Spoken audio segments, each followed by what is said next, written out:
ಇರ್ತೀನಿ ಅಂತ, but consistent ಆಗಿರೋಕ್ಕಾಗಲಿಲ್ಲ. Reason ಏನಂತ ಹೇಳಿದ್ರೆ ನಾನೊಂದು ತುಂಬ ಇಂಪಾರ್ಟೆಂಟ್ ಆಗಿರೋ ಕೆಲಸದಲ್ಲಿ ಆ್ಯಕ್ಚುಲಿ ಬ್ಯುಸಿಯಾಗಿದ್ದೆ for couple of weeks or month ಅಂತಲೇ ಹೇಳ್ಬೋದು. ಸೊ ಅದೊಂದು ರೀಸನಿಂದ ಕನ್ಸಿಸ್ಟೆಂಟಾಗಿ ವ್ಲಾಗ್ ಮಾಡೋಕ್ಕಾಗಲಿಲ್ಲ. ಆ್ಯಕ್ಚುಲಿ ವ್ಲಾಗ್ಸ್ ಮಾಡಿದ್ದೀನಿ, ಬಟ್ ಅದನ್ನು ಎಡಿಟ್ ಮಾಡಿ ಅಪ್ಲೋಡ್ ಮಾಡೋಕ್ಕೆ ಟೈಮ್ ಆಗ್ತಾನಿಲ್ಲ ಅಷ್ಟೇ. ಆ್ಯಂಡ್ ಒಂದು ಇಂಪಾರ್ಟೆಂಟ್ ಕೆಲಸದಲ್ಲಿ ಬ್ಯುಸಿಯಾಗಿದ್ದೆ ಅಂತ ಹೇಳಿದೆ. ಸೊ ಅದು ಏನು ಆ್ಯಂಡ್ ಏನಕ್ಕೆ ಬ್ಯುಸಿಯಾಗಿದ್ದೆ ಅಂತ ಹೇಳೋ ಟೈಮ್ ಫೈನಲಿ ಇವತ್ತು ಬಂದಿದೆ. ಆ್ಯಂಡ್ ಇವಾಗ ನಾನು ಆ್ಯಕ್ಚುಲಿ ಟ್ರೈನಲ್ಲಿ ಟ್ರಾವೆಲ್ ಮಾಡ್ತಾ ಇದ್ದೀನಿ. ಸೊ ಈ ವ್ಲಾಗ್ ಎಲ್ರಿಗೂ ತುಂಬ ಇಷ್ಟ ಆಗುತ್ತೆ ಅಂತ ನಾನು ಅಂದ್ಕೊಂಡಿದ್ದೀನಿ. Because this is one of my favourite, this is one of the best vlog, like for ever memory ಅಂತಲೇ ಹೇಳ್ಬೋದು ಈ ವ್ಲಾಗು. ಏನಕ್ಕೆ ಅಂತ ನಿಮಗೂ ಕೂಡ ಗೊತ್ತಾಗಬೇಕು ಅಂತ ಹೇಳಿದ್ರೆ ವಿಡಿಯೋನ ಎಲ್ಲೂ ಕೂಡ ಸ್ಕಿಪ್ ಮಾಡ್ತೀರಾ, ಕಂಪ್ಲೀಟಾಗಿ ವಿಡಿಯೋನ ಕಂಪ್ಲೀಟಾಗಿ ನೋಡಿ. ಆ್ಯಂಡ್ ದೆನ್ ಸೊ ನೀವು ಈ ವಿಡಿಯೋ ನೋಡೋದ್ರಲ್ಲಿ like I am 100% sure that ನಿಮ್ಮೆಲ್ರಿಗೂ ಖುಷಿ ಆಗುತ್ತೆ. And there is a big surprise in this video. ನಾನು ನಿಮಗೆ ಈ ವಿಡಿಯೋದಲ್ಲಿ I don't want to reveal it so soon.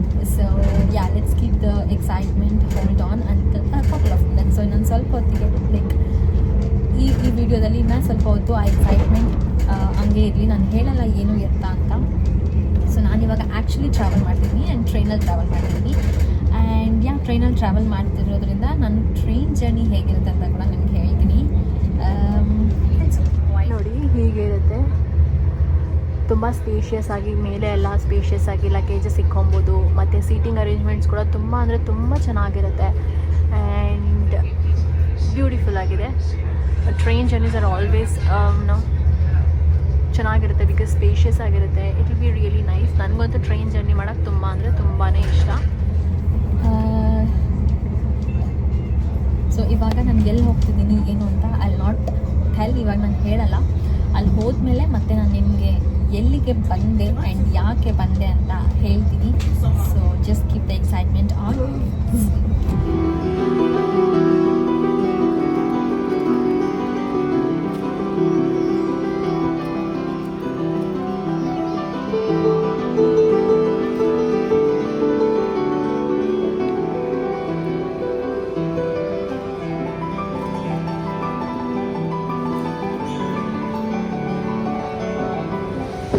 ನಾನು ಎಲ್ಲಿಗೆ ಬಂದಿದ್ದೀನಿ ಅಂತ ಹೇಳಿದ್ರೆ I am in Dublin airport. So finally ಟ್ರೈನಿಂದ ಬಂದು ಅಲ್ಲಿಂದ ಬಸ್ ತಗೊಂಡು ಮತ್ತು ಸ್ವಲ್ಪ ಡಿಸ್ಟೆನ್ಸ್ ವಾಕ್ ಮಾಡಬೇಕಿತ್ತು. ಸೊ ವಾಕ್ ಮಾಡಿಕೊಂಡು ಇವಾಗ ಫೈನಲಿ ಡಬ್ಲಿನ್ ಏರ್ಪೋರ್ಟಲ್ಲಿದ್ದೀನಿ. ಸೊ ಏರ್ಪೋರ್ಟಲ್ಲಿ ಎಲ್ಲಿಗೆ ಹೋಗ್ತೀನಿ ಆರ್ ನಾನು ಎಲ್ಲಿಗಾದ್ರೂ ಬರ್ತಿದ್ದೀನ ಅಂತ ನಿಮಗೆ ಗೊತ್ತಾಗಬೇಕಂದ್ರೆ stay tuned. Finally here I am in Dublin airport. So finally Dublin airport ಗೆ ಬಂದಿದ್ದೀನಿ. ಆ್ಯಂಡ್ ನೀವು ನೋಡ್ತಿರ್ಬೋದು ನಾನು ಬರಬೇಕಂದ್ರೆ ಡಿಪಾರ್ಚರ್ ಇರ್ತದೆ, ಬಟ್ ಈ ಸಲ ಅರೈವಲಲ್ಲಿದ್ದೀನಿ. ಏನಕ್ಕೆ ಅಂತ ಇನ್ನೂ ಸ್ವಲ್ಪ ಹೊತ್ತಲ್ಲಿ ನಿಮ್ಗೆ ಗೊತ್ತಾಗುತ್ತೆ. ಸೊ ಫೈನಲಿ ನಾವು ಇವಾಗ ಡಬ್ಲಿನ್ ಏರ್ಪೋರ್ಟ್ ಅರೈವಲಲ್ಲಿದ್ದೀವಿ. ಸೊ ಯಾಕೆ ಏನು ಅಂತ I'm really so excited and I'm ready here. So stay tuned. I'm so excited. Hi. Already clear ಇರಬೇಕಲ್ಲ, ಬುಕ್ ಹಿಡಿದ ಅಂದ್ರೆ ಯಾರನ್ನೋ ರಿಸೀವ್ ಮಾಡ್ತಿದ್ದಾರೆ ಅಂತ. So yes, I'm just waiting guys. So a couple of minutes more. So stay tuned.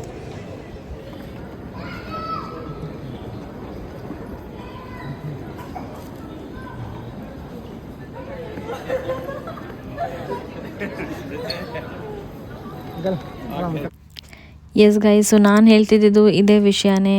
So finally ಅಪ್ಪ ಅಮ್ಮ ಐರ್ಲೆಂಡಲ್ಲಿದ್ದಾರೆ. ನಾನಂತೂ ಸಿಕ್ಕಾಪಟ್ಟೆ ಖುಷಿಯಾಗಿದ್ದೀನಿ. ಆ್ಯಂಡ್ ನೀವು ಈ ವಿಡಿಯೋ ನೋಡಿದ್ರೆ I hope you guys are happy too. And yes, ನಾನಂತೂ ಸಿಕ್ಕಾಪಟ್ಟೆ ಎಕ್ಸೈಟ್ ಆಗಿದ್ದೀನಿ. ಆ ಒಂದು ರೀಸನಿಂದ ವಿಡಿಯೋನ ಕಂಪ್ಲೀಟ್ ಮಾಡೋಕ್ಕಾಗಿಲ್ಲ, ಬಟ್ ನಾವಲ್ಲಿ ತೊಗೊಂಡಂಥ ಕೆಲವು ಪಿಕ್ಚರ್ಸ್ನ ಇಲ್ಲಿ ಆ್ಯಡ್ ಮಾಡ್ತಿದ್ದೀನಿ. So just to show out how excited and how happy I was ಅಂತ. ಸೊ ಹೌದು, ಈ ಒಂದು ವೀಸಾ ಪ್ರಾಸೆಸ್ ಕಂಪ್ಲೀಟಾಗಿ ಆಗೋಕ್ಕೆ ಹೆಲ್ಪ್ ಮಾಡಿದ ಶಶಿಗೂ ಹಾಗೂ ನನ್ನ ತಮ್ಮ ಇಬ್ರಿಗೂ ಕೂಡ, ಆ್ಯಂಡ್ ಅಪ್ಪ ಅಮ್ಮನ ಸೇಫಾಗಿ ಕರ್ಕೊಂಡು ಬಂದು ಸಾಗರ್ಗೂ ಕೂಡ ಥ್ಯಾಂಕ್ಸ್ ಅಂತ ಹೇಳ್ತಾ ಈ ವಿಡಿಯೋನ ಇಲ್ಲೇ ಎಂಡ್ ಮಾಡ್ತಿದ್ದೀನಿ. Love you all, take care, bye. Don't forget to like, share and subscribe my YouTube channel.